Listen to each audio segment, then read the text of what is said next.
Welcome to Overcoming Physician Burnout as Health Architects, a series in which we talk about different ways that physicians can approach their clinical work to make it more rewarding and fulfilling.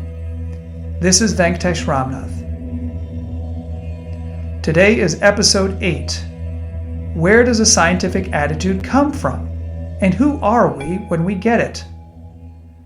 For your information, if you prefer reading, I would invite you to take a look at the written post, which also has embedded links for the references that I cite. We've seen how practicing medicine requires a scientific attitude. But where does that mindset come from? Is it just about studying hard, memorizing medical facts, and mastering clinical jargon? Well, that's part of it. But being a doctor with a scientific attitude is much more than that. In today's world of insurance battles, AI-powered diagnostics, and endless billing codes, however, it's easy to forget this. I know I did. When I became burned out, I had to retrace my steps back to what happened in medical school. That's where my scientific attitude shaped who I am today. Let me tell you how. Medical school was an exhausting time in my life, but also rich in discovery.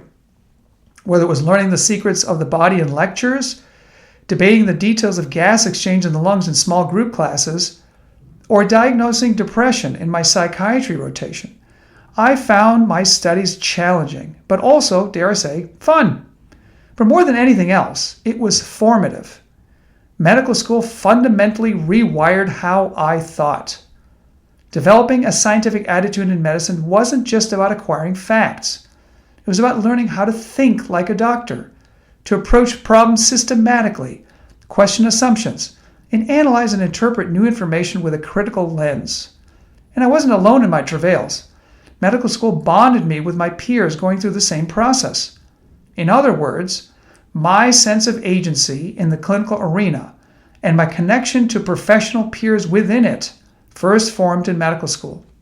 Every lecture, every patient interaction, and every lesson in observation during those years, like how the serum bilirubin could be estimated by looking at the sclera of the eyes, or that the cardiac exam actually starts by looking at the fingernails, laid the foundation of my clinical calculus. As time went on, I would rely on what I absorbed, both tangibly and intangibly, to navigate clinical uncertainty, make critical decisions, and work with others. Medical school gave me a scientific mind, but it was more than an education. It was a transformation. Let me rephrase that last point. I found that developing a scientific attitude as a physician was not just practical, but experiential.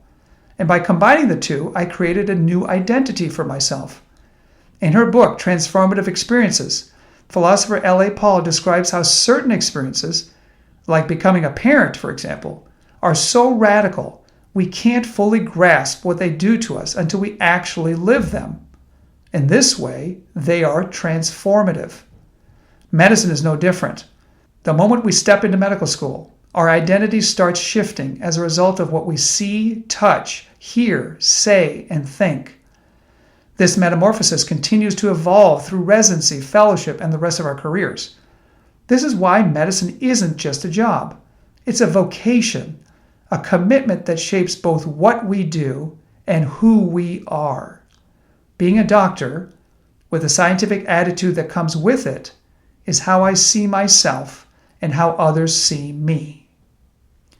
But some have expressed doubts about what medical school really offers.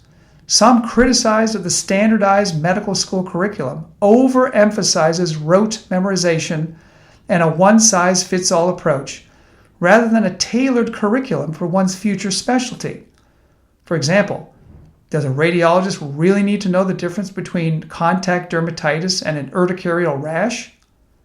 Meanwhile, other professional fields, like law, engineering, and even nursing, offer faster, more flexible learning models without sacrificing competency. AI and ChatGPT have raised further questions about the point of going to school when a computer can diagnose and make decisions better than doctors and faster.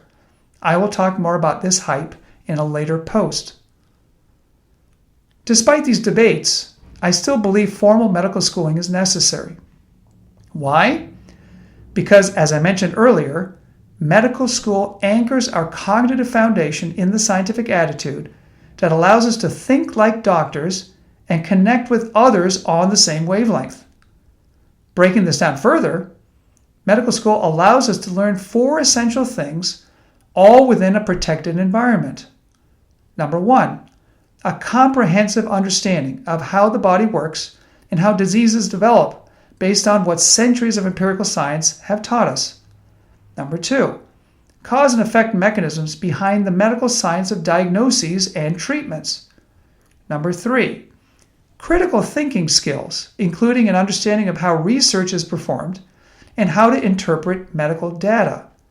Number 4, lifelong professional connections through mentorship and collaboration with those who also practice a scientific attitude. I want to emphasize this last point because part of the learning we get in medical school is absorbing a culture. Watching seasoned physicians engage in intellectual debate was just as transformative to me as studying from a textbook. I distinctly remember times when Doctors Duncan and Mueller, my internal medicine small group leaders, fiercely debated which physical exam textbook, Sapira, DeGowan, or Bates, offered the most precise description of mitral stenosis or aortic regurgitation as they coached me through my examination of the simulation mannequin. I was riveted watching them tussle with each other with quotes from each text in their respective defense. Their passion for getting it right wasn't just about the knowledge per se. It was about a relentless pursuit of accuracy. Then there were moments when I was simply an observer, like sitting in the audience as my surgical chief resident presented 5 complex cases before a room of scrutinizing Mayo Clinic surgeons at the quarterly Chief Rounds Conference. The tension was palpable, yet with confidence, poise, and an unshakable calm, my chief methodically broke down each case with a clear and well-thought-out rationale. Not only had he mastered the material, but he also made it clear how the scientific attitude imbued his thought process. These moments shaped me. They showed me that medicine wasn't just something to be studied or practiced. It was something to be lived. I also felt the emotional power of the scientific attitude when I interacted myself with my medical student peers. Let me explain how. The ancient Greeks had multiple words for love, including philia, which is deep friendship, storge, which is familial affection, agape, which is unconditional love, and eros, which is romantic passion. Regarding eros, many immediately recall its reference to romantic love, from which erotic love is derived, but Plato and Socrates use eros to describe a different type of passion. In Plato's dialogues, especially the Symposium and the Phaedrus, the term ta erotica describes a pursuit of truth, the drive to seek knowledge, and the transformative power of intellectual and spiritual love. I felt this in medical school, even though I didn't know it by that name at the time. Yes, studying was grueling, but the more I studied, the more medicine seemed to move beyond itself, unfolding in layers of meaning and discovery. And nowhere was this more evident than in the nights I spent debating with my friend and study partner, Locke. We memorized intricate details of our textbooks, from Robinson Cotran's pathologic basis of disease to DeGowan's diagnostic examination, and we dissected our course syllabi, sometimes line by line, not just to get the right answer, but for the sheer joy of arguing, analyzing, and uncovering hidden truths. We challenged each other, we found errors in the text, and we debated arcane medical details deep into the night. These weren't just study sessions, they were intellectual duels, and they turned out to be some of the most exhilarating learning experiences of my life. This was the scientific attitude in its purest form, not just absorbing knowledge, but embracing the process of inquiry itself. The goal wasn't simply to know, it was to question, refine, and rediscover. Medicine isn't about reaching an endpoint, it's about the pursuit itself. Medical school is the means to a means, rather than a means to an end. But years later, when the reality of modern medicine threatened to drain my sense of purpose, with insurance battles and the reduction of medicine to building codes and RVUs, I thought back to those late-night debates with Locke and the intellectual tugs of war between Drs. Mueller and Duncan. I remember how they didn't just engage with medicine passively or in a perfunctory way. They enjoyed it. I started seeing medicine as an opportunity, not to play defense by ordering CT scans or antibiotics to cover my bases or just in case. I played offense by constructing rationales, by actively utilizing the scientific attitude to help me. I realized my sense of ta erotica could emerge when I used the scientific attitude as a North Star in my own practice. Most important, I felt more confident and connected to others when I was more proactive in my scientific decision-making. Like my discussions with Aaron about the evidence in ARDS that I described in episode 7 of this series, I could tap into ta erotica with my colleagues if I could create the right conditions for my scientific attitude to come out and play. And this realization became central to my recovery from burnout and my evolution as a health architect, a physician who doesn't just endure the system, but actively reshapes it, feeling the scientific attitude within. The key to overcoming burnout wasn't just self-care or resilience training. It was rediscovering and expressing the reason I enjoyed medicine in the first place. Take-home point. Developing a scientific attitude in medicine is not just about learning facts.